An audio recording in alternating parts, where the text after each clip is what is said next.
Bueno, nuevamente, queridos hermanos, aquí presentes para una catequesis más en la catequesis de padres de la Iglesia Santa Mónica de Dallas, Texas.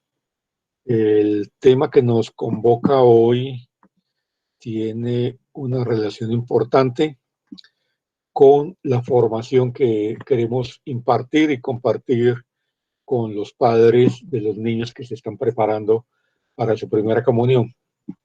Entonces, este tema tiene que ver con los criterios para aceptar y conservar las obras cristianas. Vamos a mirar los criterios y vamos a mirar la manera en la cual la Iglesia ha discernido este tiempo, esta parte tan importante de la historia de la salvación, bajo los principios y bajo las reglas y la conducta propia para poder tener un evangelio acorde con las enseñanzas de Jesús. Entonces, para comenzar, tendremos una oración inicial, nos iremos a colocar en manos de nuestro Señor Jesucristo y de Dios para que nos ayude y nos envíe su Espíritu Santo y nos ilumine en esta catequesis. Espíritu Santo, viniste a la iglesia en Pentecostés para ser nuestro ayudante y guía. Le diste poder a los apóstoles para vencer el miedo, avanzar con confianza y cumplir su misión. Te pedimos que esté con nosotros ahora al comenzar este nuevo año de catequesis de padres de familia, en esta nuestra comunidad de fe, parroquia de Santa Mónica en Dallas, Texas. Danos valor al conocer y aprender cosas nuevas. Ayúdanos a rendir al máximo de nuestras habilidades. Fortalécenos mientras continuamos formándonos para la misión de nuestra propia vida. Amén. Por Cristo Jesús, nuestro Señor, en nombre del Padre, del Hijo y del Espíritu Santo. Amén. Entonces, para tener una idea y poder organizar lo que nosotros tenemos como conceptos que hemos ya venido viendo, entonces esta parte tenemos que encadenarla con lo que hemos visto anteriormente, que es el canon de las escrituras. ¿Qué es el canon de las escrituras, el canon bíblico? Es exactamente lo que debemos de ver para poder comprender la forma en la cual la Iglesia ha trabajado para que se puedan conservar los textos que tenemos hoy en día nosotros. Entonces, el canon de la escritura es el elenco completo de todos los escritos que la tradición apostólica ha hecho discernir a la Iglesia como sagrados. Entonces, son escritos que la tradición apostólica ha hecho discernir a la Iglesia, que la Iglesia comprenda y entre un cúmulo de información, un cúmulo de textos, pueda decir, estos son los textos sagrados. Tal canon comprende 46 escritos del Antiguo Testamento y 27 del Nuevo, en lo que está formado nuestra Biblia. Se nos plantea la pregunta, ¿qué es el canon de la Escritura? La expresión canon a muchos les parece rara quizás. Entonces la pregunta es, ¿de dónde viene la palabra canon? Creo que es bueno que hagamos esta reflexión. Etimológicamente la palabra canon viene de caña de junco, que era una especie de vara de medir, de medir con un criterio de la verdad. De ahí es de donde se formula esa expresión, el canon de los libros sagrados. La Iglesia fue discerniendo qué libros eran palabra de Dios y eran reconocidos como inspirados por el Espíritu Santo y cuáles no. Ya en el Antiguo Testamento, el pueblo judío, sin haber utilizado nunca la palabra canon, hicieron ese discernimiento de cuáles de los libros que se leían eran inspirados por el Espíritu Santo y podrían ser considerados como palabra de Dios y cuáles no. Fue especialmente en el año 70, cuando se estaba destruyendo el templo de Jerusalén, el momento en que el mundo judío hizo definitivamente esa clasificación de qué textos del Antiguo Testamento consideraban palabra de Dios. El templo de Jerusalén había sido destruido. Vino una diáspora y el mundo judío necesitaba tener ese discernimiento para que al dispersarse por el mundo entero, los judíos tuviesen conciencia de cuál era ese canon. Digamos que el término canon ha tenido después más acepciones, pero siempre en este orden: cánones del derecho canónico o los cánones de los concilios. Hay otras formas de ver y de expresar este concepto, pero básicamente llega y lo tenemos más referenciado nosotros en estos aspectos. Siempre es como una especie de vara de medir que nos da el criterio de la verdad. O sea, el canon siempre nos da un criterio y ese criterio es fundamentalmente un criterio de verdad. La primera aproximación a un primer canon la tenemos en lo que se llaman canon de Muratori, de finales del siglo II, que es, por cierto, un documento descubierto en el año 1740, bastante reciente. En ese canon de Muratori se decía qué libros tienen que ser con toda seguridad tenidos por palabra de Dios, cuáles hay que rechazar siempre y cuáles se aconseja su lectura. Era una aproximación a aquel canon de Muratori, fue especialmente la necesidad de tener que responder al discernimiento con los evangelios apócrifos y a responder a los errores de la primera herejía gnóstica de Marción y de Montano, que pretendían también introducir libros escritos por ellos como libros inspirados, lo que le llevó a la iglesia a hacer el discernimiento. Este libro es conforme a la tradición apostólica y lo vamos a considerar palabra de Dios y este libro no. Y así, de esta manera, se discernió entre apócrifos y entre libros heréticos y los libros que eran verdaderamente inspirados por Dios. El concilio de Laodicea en el año 360 fue propiamente en el que se habló y se utilizó la expresión el canon de los libros inspirados. ¿Qué libros se entienden como libros inspirados? Después del concilio de la Odisea del año 360, fue habiendo un gran consenso entre cristianos de Oriente y Occidente de qué textos se consideraban palabra de Dios hasta llegar finalmente al concilio de Trento. Y en el concilio de Trento es en el que se definió con toda la autoridad apostólica de la Iglesia cuál es el canon de los libros bíblicos, que son 73 libros que son considerados palabra de Dios, 46 del Antiguo Testamento y 22 del Nuevo Testamento. Así hasta nuestros días. Hoy, cada que tenemos en nuestras manos una Biblia, está conformada por este número de libros. No olvidemos que nosotros hemos recibido esos 73 libros ya unidos en un solo libro, pero no olvidemos que esos 73 libros se han escrito cada uno de ellos independientemente de los otros y que ha sido con el paso del tiempo y de los siglos que finalmente todos ellos han configurado el Antiguo Testamento y el Nuevo Testamento y en su conjunto las Sagradas Escrituras. Entonces, lo hemos dicho, lo debemos repetir y es como el concepto que siempre queremos reafirmar en el sentido de que la Biblia, más que un libro, es una biblioteca, es una forma de libros sucesivamente tenidos en un solo espacio que es el que tenemos nosotros hoy en día como nuestra Biblia.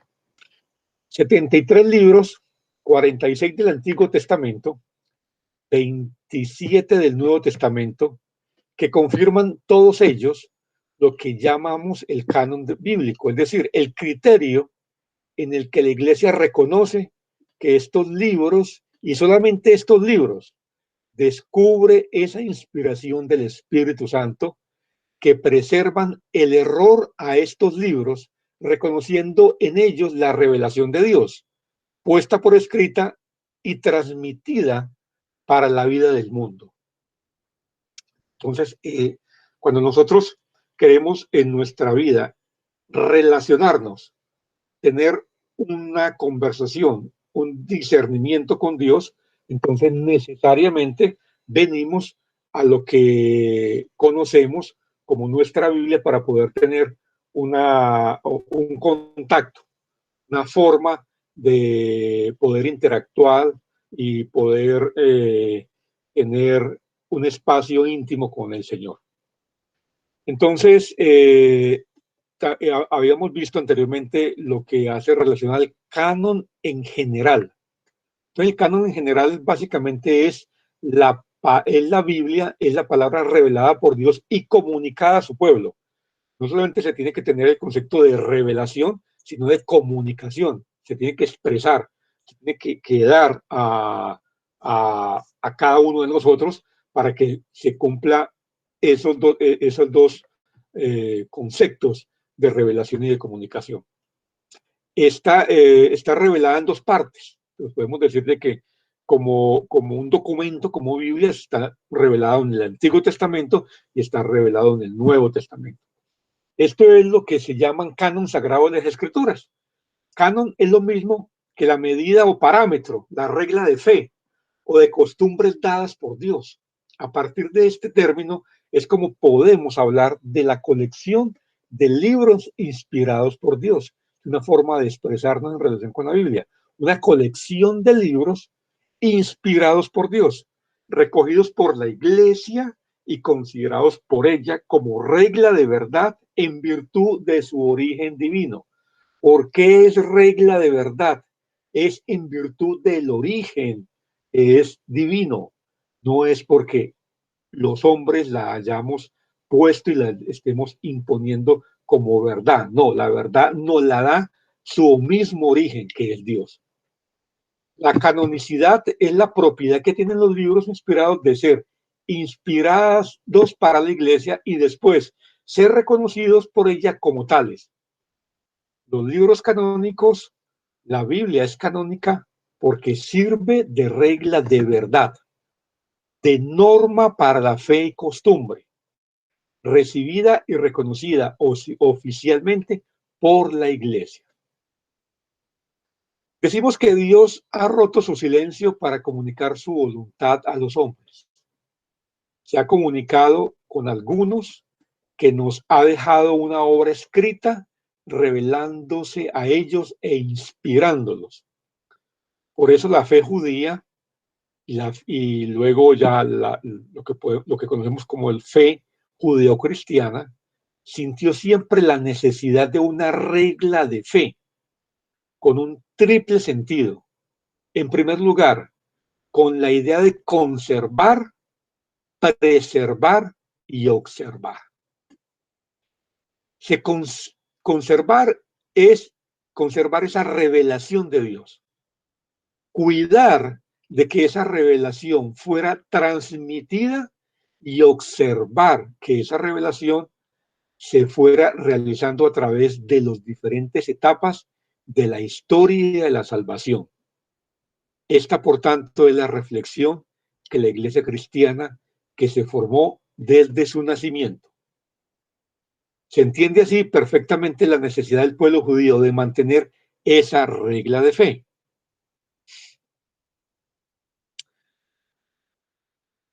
Estas ideas las vamos a corroborar con algunos testimonios bíblicos que habla de la necesidad de fijar un canon de las Sagradas Escrituras. O sea, está escrito y está dado en textos bíblicos del Antiguo Testamento, como en el libro, en el libro segundo de Reyes, y está también en el de el eclesiástico, en el prólogo, donde se habla, donde la misma inspira a Dios la necesidad de esta conservación de su mensaje y de su revelación a través de escritura. También tenemos testimonios extrabíblicos. Y hay uno muy importante que es de Fabio Josefo, que habla de 22 libros, 5 libros de Moisés, 13 de los profetas y 4 de otros escritos. Y el Talmud habla de 24 libros, 5 libros de Moisés, un grupo de libros proféticos, entre los cuales está Josué, Jueces, Samuel, Reyes, Jeremías, Ezequiel, Isaías y 12 de los profetas menores. Podemos decir que el Antiguo Testamento es reunido como lo tenemos actualmente a finales del siglo II y a principios del siglo III de la era cristiana. El Concilio de Trento, en su sección cuarta, definió el canon del Antiguo Testamento, al igual que del Nuevo Testamento, en el Concilio de Cartago fue admitido. Entonces, ¿cuál es la formación del canon bíblico? Del Antiguo Testamento es el proceso de composición que llevó cerca de 1000 años para que finalmente tuviésemos el libro santo del Antiguo Testamento. Los dos textos más antiguos que ha llegado hasta nosotros son los encontrados en el siglo XII de Jueces del Éxodo. Estos dos textos se dicen los más antiguos, los más tenidos en el tiempo, más remotos, por decirlo de alguna forma, eh, por el vocabulario primitivo, por la escritura y por el mismo motivo literario y por la redacción. Uno es el cántico de Miriam en el Éxodo 15, canto de acción de gracias a Dios, poderoso por todos los beneficios que ha dado al pueblo. Para su composición existieron tradiciones orales. El pueblo de Israel sistematiza su gramática en el camino por el desierto, dado que ya no tenía ninguna influencia. Por esto, es en el periodo en el que se escriben textos más cavernarios, por decirlo de alguna forma. Actualmente, en el Cántico de Miriam, nos llega de una manera poética, extraordinaria, podemos decir, concluye con un pequeño epílogo en el versículo 20. Con este cántico se concluye la narración pascual que presentan las tradiciones hebreas. El texto de los jueces es llamado Cántico Triunfal de Débora. En el siglo II antes de Cristo encontramos los textos más recientes del Antiguo Testamento. El segundo libro de los Macabeos, el libro de Esther y algunos fragmentos del libro de Daniel. Su característica es que está escrito en griego, al contrario de los otros que fueron escritos en paleo-hebreo. En el siglo X antes de Cristo es el esplendor salomónico. Surgió como consecuencia de la escritura sapiensal, pero no de manera escrita, sino sistematizada en la mente. Es el inicio también de los escritos que se piensan que es revelación de Dios surgiendo del círculo yavista. También se ponen por escrito algunos relatos sobre David, sobre todo lo que se nos narra en el segundo libro de Samuel, en el capítulo 9 al 20. Unos textos que después pasaron a la literatura hebrea como textos testimonio utilizados en la literatura hebraica. También lo que se nos narra en el primer libro de Reyes, en su capítulo 1 y 2, se empieza a interpretar algunos salmos reales o regios que componían para una literatura especial, para una liturgia especial, y se contaban en el templo. En el siglo X El pueblo se vuelve sedentario y comienza una etapa bastante interesante de la tradición eloística. En la época de Elías y de Eliseo, profetas que nacen para destruir la idolatría.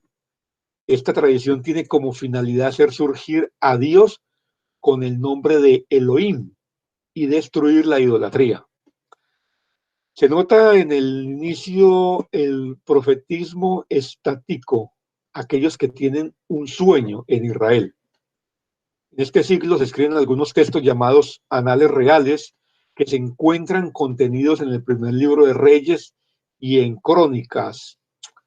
Dos versos importantes surgen en relación a los profetas Elías y Eliseo, contenidos en los libros de Reyes. Se nos refiere el ciclo profético de Elías y Eliseo. En cuanto a los escritos, surge un texto muy significativo, el canto de bodas, que no es otra cosa que lo que será posteriormente el cantar de los cantares, entrando en la literatura hebrea y sacralizándolo. Cantar de los cantares es un libro hermoso y canta eh, al amor, ese amor profundo, quizás un poco humano, pero donde se revela el amor de Dios. En el siglo octavo, en cuanto al libro de la ley, el hecho sobresaliente es que las tradiciones se conjuntan bajo el reinado de Ezequiel, continuador de la presencia mesiánica y que luchó por Jerusalén para que no fuera tomado por los asirios, siendo así uno de los reyes más importantes de Judá. Es lógico que durante su reinado se haya fusionado las dos tradiciones. Se continúa redactando los acontecimientos regios de Judá e Israel.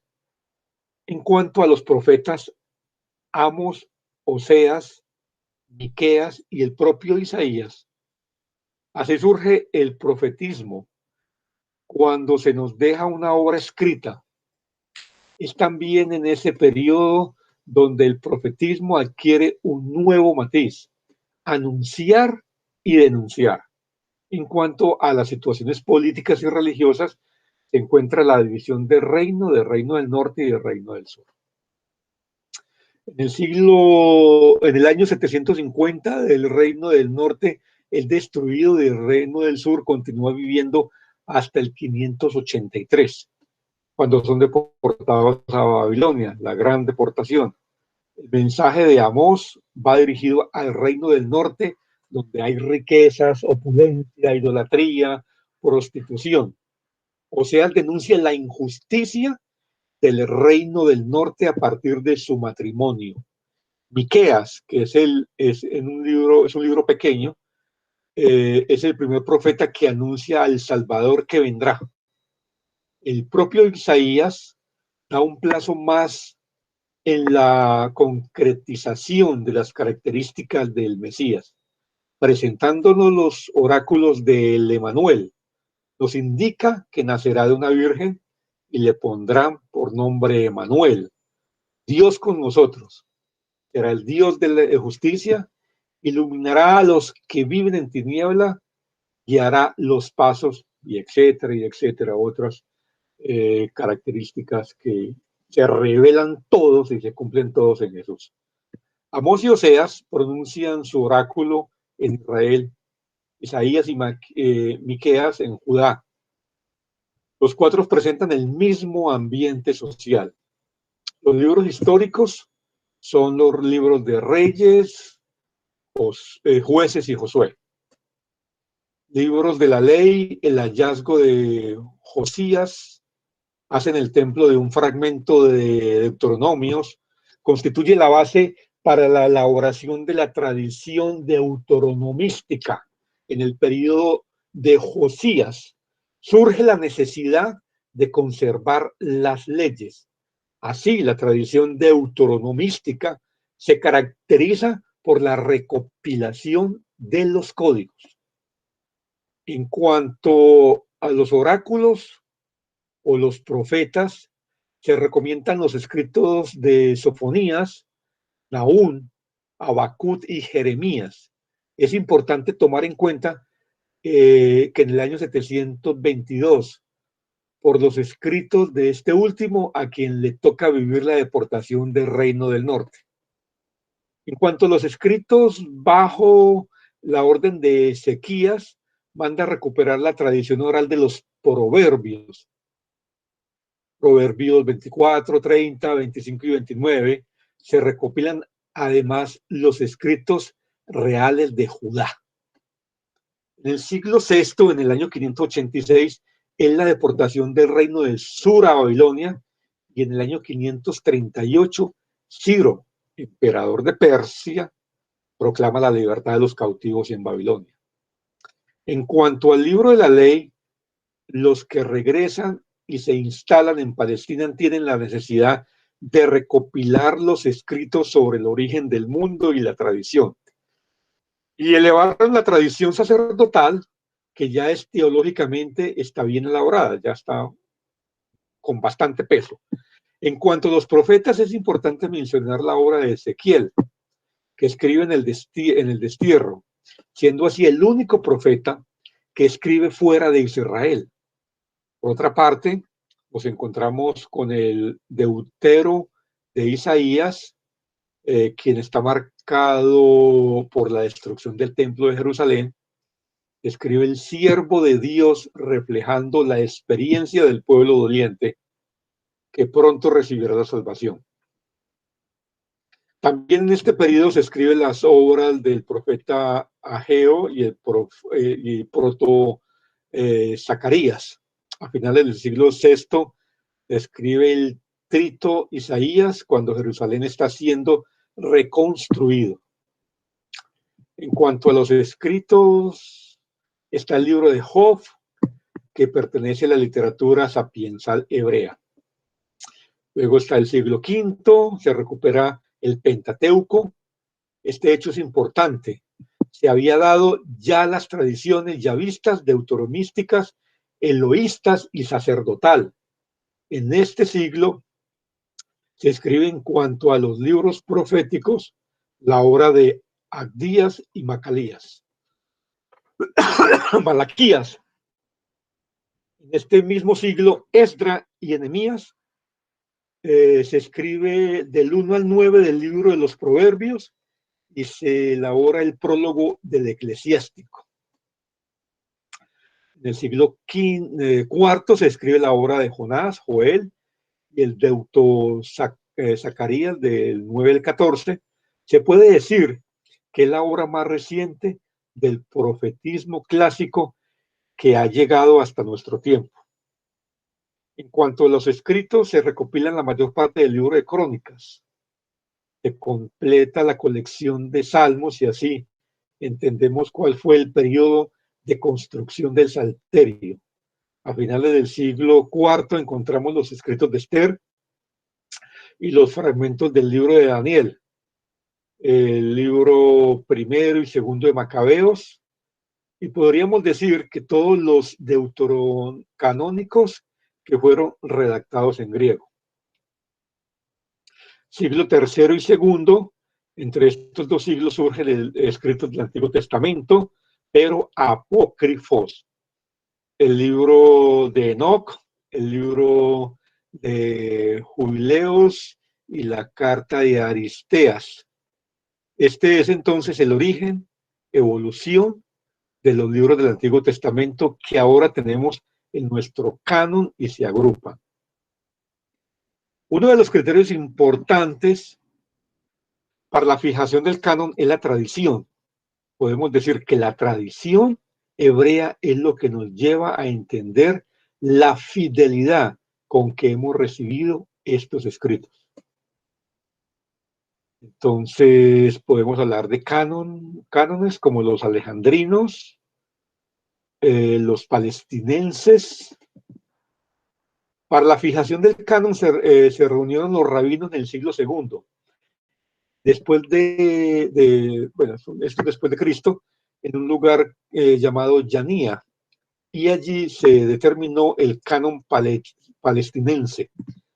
En el año 140 después de Cristo, antes de la segunda revuelta hebrea hasta el Concilio de Trento, se aceptan el canon alejandrino para la Iglesia Católica. El canon de Qurán, por el descubrimiento, se refleja la existencia de todos los libros del canon palestinense.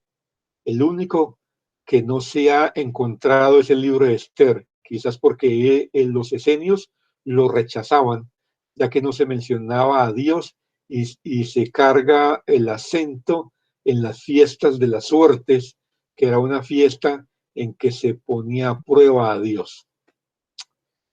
Entonces, este es un resumen de los cánones y de la historia a través del tiempo, la forma en que se va escribiendo, de tradición oral a llevarlo allá a un texto, hasta encontrarlo y reconocerlo, del Antiguo Testamento.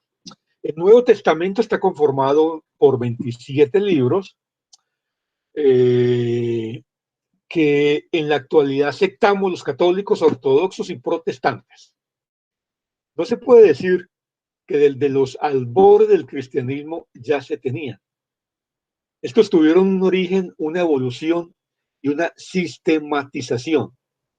Los seguidores de Jesús tenían una escritura, herencia que habían recibido de sus padres. Cuando comenzaron los cristianos a componer sus primeros escritos,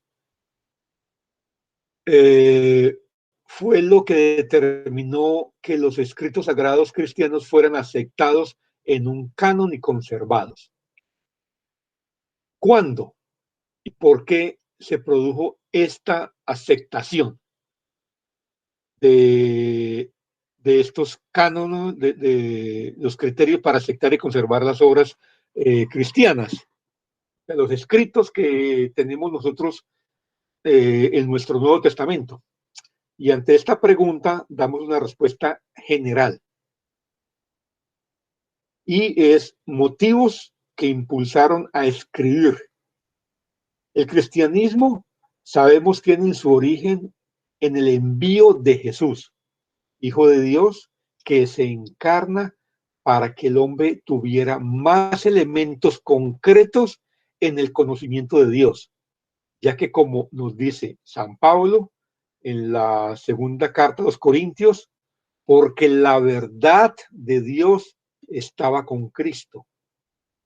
Jesús, en el desarrollo de su ministerio público, escogió unos colaboradores, por decirlo de alguna manera, con la idea de enviarlos a anunciar lo que han visto y oído. De tal manera, en los primeros años del cristianismo, después de la resurrección de Cristo, no se sintió la necesidad de escribir los hechos de Jesús, lo que Jesús realizó, ya que los apóstoles habían sido los testigos oculares de los acontecimientos, y podemos notar que ellos todavía estaban experimentando la impresión de ver a Jesús resucitado. Añadiendo a esto la fuerza del Espíritu Santo, vivían el entusiasmo del anuncio.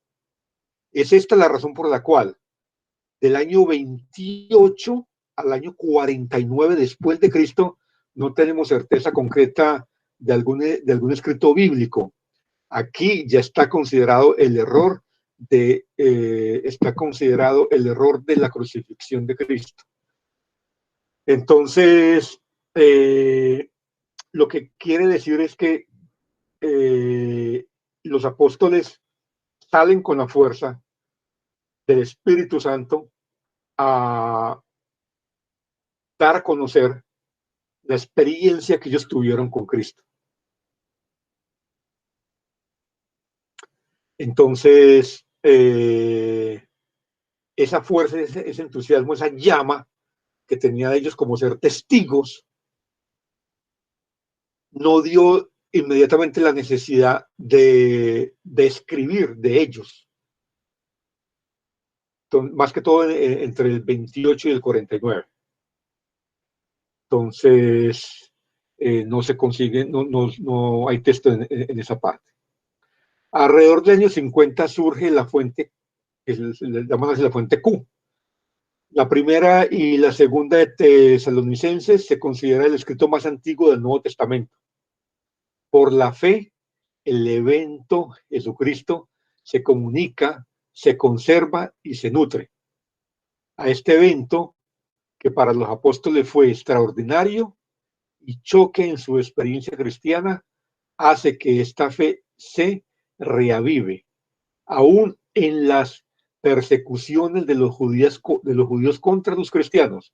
Por eso se comunica en Hechos 4 y se conserva en las narraciones orales, María, testigo importante, y se nutre en los Hechos de los Apóstoles, nos narran cómo se reunían para la enseñanza y la fracción del pan en las catacumbas.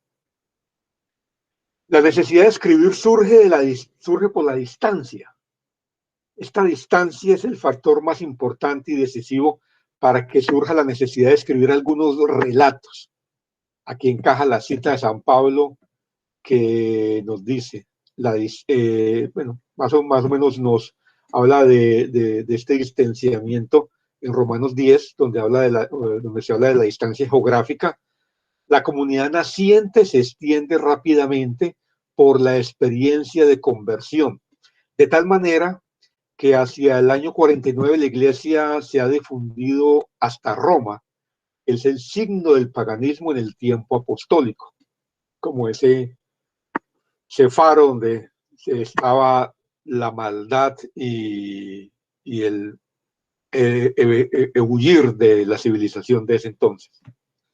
Ya desde muy temprana edad existía el rito del envío y por otro lado la aceptación del cristiano, ya que se acercaba más a los helenísticos, o sea, los griegos, y sobre todo por la doctrina del amor. En cuanto al cristianismo, hay más aceptación por parte de los gentiles que de los mismos judíos. Siempre había mucho más choque en relación con la figura de Cristo en el mundo judío que lo que podía tener de fricción en cuanto al mundo pagano. Cuando acontece el Concilio de Jerusalén, donde el punto central de discusión es si los convertidos tienen que pasar por las leyes rituales del judaísmo para poder ser aceptados en la comunidad, la respuesta en el concilio fue de que no es necesario pasar por los ritos judíos para poder ser aceptado, sino que se pide conversión y evangelización. Es así donde Pedro se introdujo en el mundo gentil y con estos criterios era un campo abierto para la misión. Antes de esta distancia geográfica, Pablo comunica lo acontecido por medio de cartas. Es por esto que las cartas paulinas son las más antiguas que el Nuevo Testamento posee. Y las más antiguas es la primera y la segunda de Tesalonicenses. Este concilio de Jerusalén se fundamenta principalmente en que los judíos querían que todos los paganos conversos al cristianismo, que abrazaban la fe y las enseñanzas de Cristo, tenían que pasar por la circuncisión. Esto fue un punto muy álgido, y ahí es cuando se hace concilio y se reúnen Pablo y Pedro para discernir y para poder entender a la luz de la iluminación del Espíritu Santo lo que se debería hacer y hacia dónde se debería de encaminar y tomar una decisión en cuanto a traer y a llevar el mensaje de Cristo. Entonces, y también hay una distancia geográfica y una distancia también cronológica. Y en el contexto de la parte cronológica, los apóstoles se van dispersando y algunos de ellos van muriendo. Ellos que habían sido los testigos oculares, esto trajo como consecuencia el problema de que los datos que tenían sobre el maestro se podía ir perdiendo. De esta misma manera, las exigencias catequéticas exigían que se ordenara cronológicamente el material existente sobre Jesús. Y aquí surge el primer intento de evangelio ante la distancia cronológica. Hacia el año 55, una llamada fuente Q. Esto no tiene todavía la estructura de evangelio, no hay una estructura completa como la tenemos hoy en día de evangelio. y hay una distancia que la distancia histórica. Las diferentes etapas al expandirse el cristianismo en el mundo antiguo, lo que cada comunidad iba experimentando en el ambiente de conversión, las persecuciones de los dirigentes hebreos, la parucía, la segunda venida de Cristo, ante la necesidad histórica surge los escritos del Nuevo Testamento, de esa tradición oral que iban dando los apóstoles, se llega a una necesidad de tener ya eh, puesto en textos toda la evangelización, toda la catequesis se había transmitido a través de los apóstoles. Entonces aquí ya entramos exactamente para mirar los criterios para aceptar y conservar las obras cristianas. Entonces, la pregunta es, ¿por qué algunos escritos cristianos fueron aceptados y conservados y por qué otros no?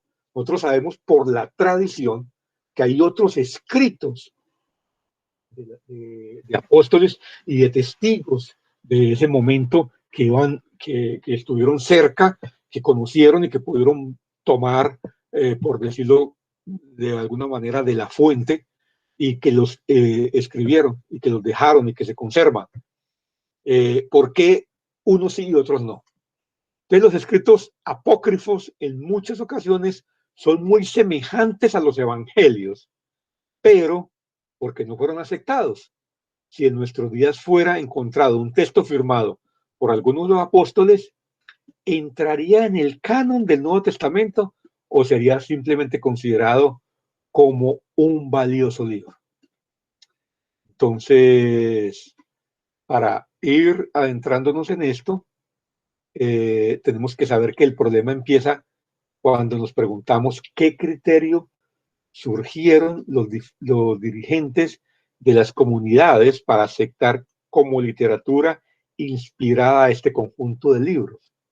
Y uno de los criterios es que cada uno de estos libros fuera de origen apostólico, hecho por los apóstoles, escrito por los apóstoles, mensaje de los apóstoles, que son los testigos de oír y de tener la experiencia con Cristo. Es decir, que hayan sido escritos en el tiempo en que los apóstoles aún vivían, para poder tener certeza de que son de esa fuente. En este sentido, cuando se comenzó a ver que la carta a los hebreos no era de Pablo, se llegó a un conflicto. El canon del Nuevo Testamento se cerró en el año 100 con la muerte del apóstol Juan. Este primer criterio es válido pensando que, aunque no fuera escrito por los mismos apóstoles, estuvieron apoyados por los testimonios oculares. El segundo criterio, un claro uso litúrgico antiguo y generalizado. Libros que desde su realización hayan tenido un uso litúrgico continuado. Y el tercer criterio, el escrito esté en conformidad con la fe cristiana. En este sentido podemos decir que van encaminados a dar los fundamentos de la fe cristiana. Estos tres criterios son la espina vertebral de nuestros estudios. Entonces, las cartas de Pablo se reunió hacia el año 90, porque el libro de Hechos de los Apóstoles ya mencionaba la importancia que había tenido la aportación de Pablo para el cristianismo naciente. Clemente de Roma, que vivió hacia el año 110 después de Cristo, menciona que hacia el año 96 ya existía la colección de cartas paulinas. A mediados del siglo segundo, un hereje de nombre Marción habla de un grupo de cartas paulinas y sobre todo un documento que ha llegado hasta nuestros días, escrito en latín de finales del siglo segundo, el fragmento muratoriano, así se conoce. De la composición de los evangelios, la primera fuente es la fuente Q. Marcos se ayuda directamente de Pedro, Lucas se vale de María y las comunidades gentiles. Mateo se ayuda del Evangelio de Marcos y las comunidades judías. En cuanto a la colección de los evangelios, se dice que se reunieron estos 4 escritos con el carácter de evangelios hacia el año 130 después de Cristo, para contrarrestar las diferentes formas heréticas que estaban surgiendo en ese periodo, sobre todo ante la herejía de Marción, que solo admitía como inspirados los libros de Lucas. Orígenes escribió una obra llamada Exapla, que era una concordancia con textos bíblicos en 6 secciones, en latín, en hebreo, en arameo, en copto, en griego y en siríaco. Orígenes en su obra señala 4 evangelios. Dice que son los únicos, innegablemente auténticos de la Iglesia de Dios sobre la tierra.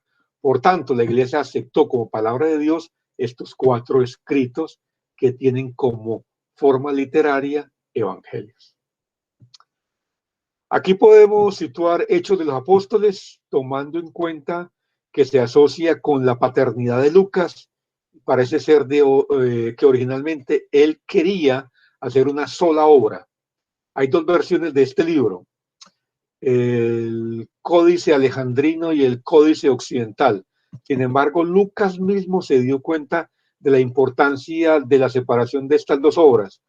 Lucas, en Hechos de los Apóstoles, tenía un plan de presentar a la iglesia naciente con la itinerancia de Pedro, quien desaparece en el capítulo 15, y de Pablo, aunque le faltó desarrollar el sacrificio de ambos.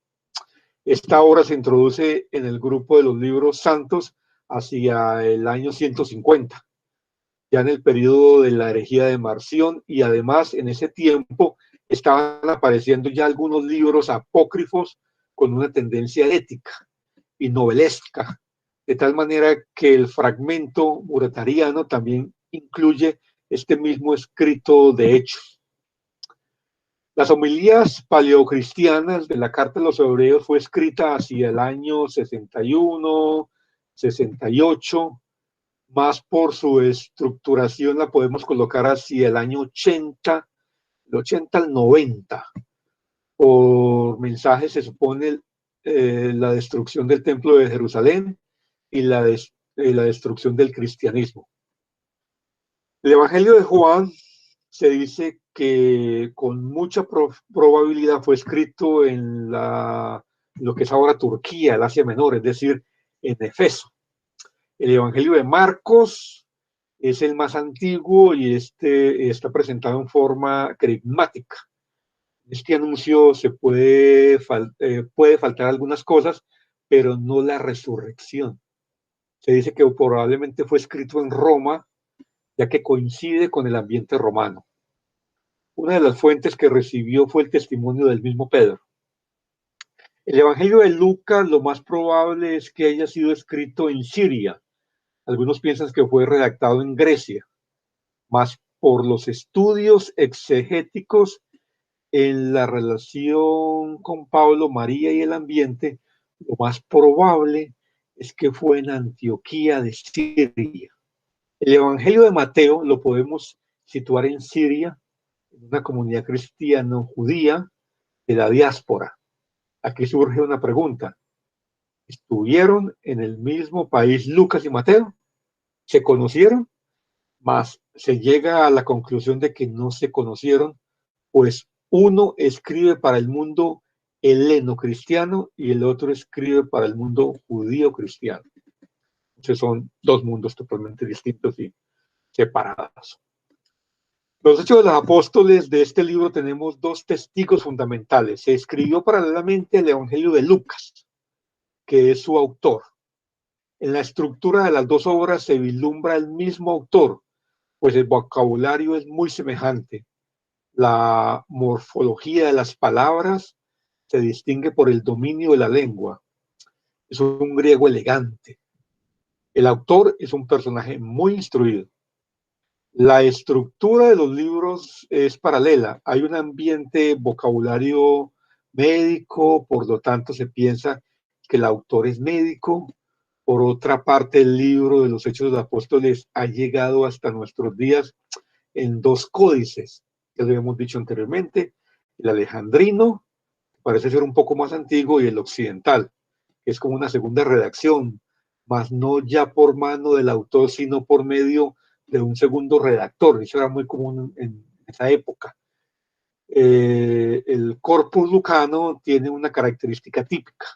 Como historiador que era de Lucas, matiza la narración con los discursos, con una retórica hermosa, grecolatina y hebrea. En el tiempo en que se escribió se encuentra de moda la retórica helenística cristiana, que tiene matices de la retórica hebrea. En Lucas se nota que hace exégesis de algunos textos del Antiguo Testamento.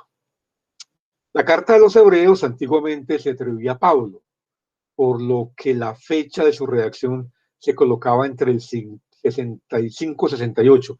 Posteriormente se profundizó en este escrito y se llegó a la conclusión que esta carta nos presenta, es muy diferente, se diferente muy diferente la temática y el vocabulario a las demás cartas de Pablo, por lo que se llegó a la conclusión de que había sido redactado entre el 80 y el 85 de un autor anónimo, y es presentada como una homilía pronunciada en una comunidad para una fiesta específica. El tema principal es presentar la nueva alianza. Jesús viene a renovar la alianza, es el modelo de las misiones sacerdotales, proféticas y reales. En el fragmento muratariano se habla de este texto, solo que se pone dentro del Corpus Paulino. Pero en el año 350, Cirilo de Jerusalén lo conoce y lo presenta en sus cánones. San Jerónimo y San Agustín ya lo reciben como inspirado y lo citan en sus obras. Así pues, hemos visto que hacia el año 200 ya era aceptado todos estos escritos que actualmente tenemos, y que a finales del siglo IV la Iglesia latina y griega ya tenía un canon reglamentario compuesto por estos 27 libros.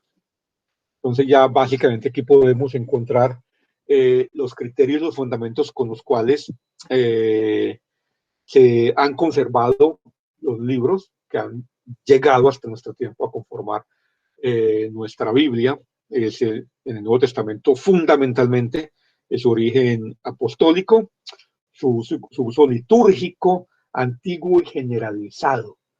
Quiere decir, cuando se estudian y se leen diferentes comunidades primitivas cristianas, se encuentran entre ellas relacionadas, escritas y conservadas a través de la tradición, uso en liturgias, y estas liturgias son generalizadas en todas. Entonces eso es otra forma en la cual se puede establecer cuál texto es aceptado para que llegue a formar parte del Nuevo Testamento.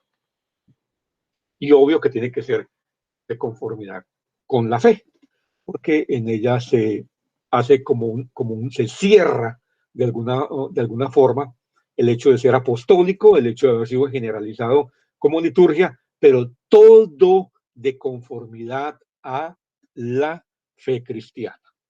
Entonces yo creo que hasta ahí hemos visto. Aquí vemos algunas épocas en las cuales han sido escritos libros específicamente. Vemos cada uno en qué años, y si pueden observar ustedes, todos estos libros, el Apocalipsis, que es quizás y las cartas de Juan, que fue el último de los apóstoles, es alrededor del año 100. Pues por eso se toma ese año como base, y para poder determinar que lo que se haya escrito hasta el año 100 es considerado como apostólico, porque ahí muere el último de los apóstoles. No se puede considerar como apostólico un libro escrito posterior, porque obvio que ya ellos no estaban en este plano y en esta tierra.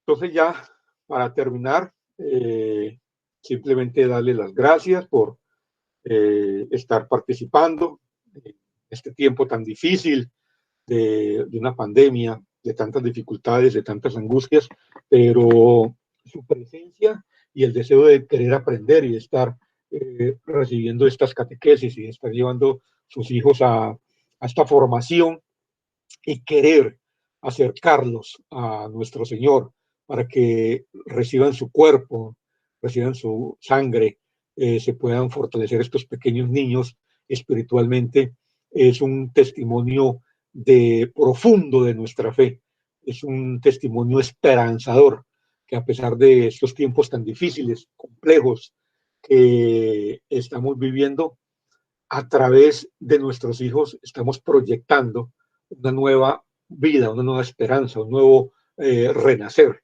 Y qué mejor que un renacer en nuestra fe, en la mano de Cristo, con la ayuda de nuestra iglesia. Y ustedes como padres, ser testigos y ejemplo para estos niños. Eh, Terminamos con un Ave María y un Padre Nuestro para darle gracias a Dios. Dios te salve María, llena eres de gracia, el Señor es contigo, bendita tú eres entre todas las mujeres, y bendito sea el fruto de tu vientre Jesús. Santa María, Madre de Dios, ruega por nosotros los pecadores, ahora y en la hora de nuestra muerte. Amén. Padre nuestro que estás en el cielo, santificado sea tu nombre. Venga a nosotros tu reino. Hágase tu voluntad en la tierra como en el cielo. Danos hoy nuestro pan de cada día. Perdona nuestras ofensas, como también nosotros perdonamos a los que nos ofenden. No nos dejes caer en tentación y líbranos del mal. Amén. El Señor nos guarde, nos libre de todo mal y nos lleve a la vida eterna. Amén. Muchas gracias a ustedes por su tiempo. Gracias por tenernos presente. Oren por nosotros, que necesitamos mucho de sus oraciones para continuar en este caminar que tenemos en nuestras vidas, con lo cual ustedes nos ayudan bastante en relación con nuestra participación. Nos fortalecen en el caminar y nos dan aliento. Entonces nunca falten en sus oraciones, tenernos en cuenta para poder así continuar llevando este mensaje. Muchas gracias.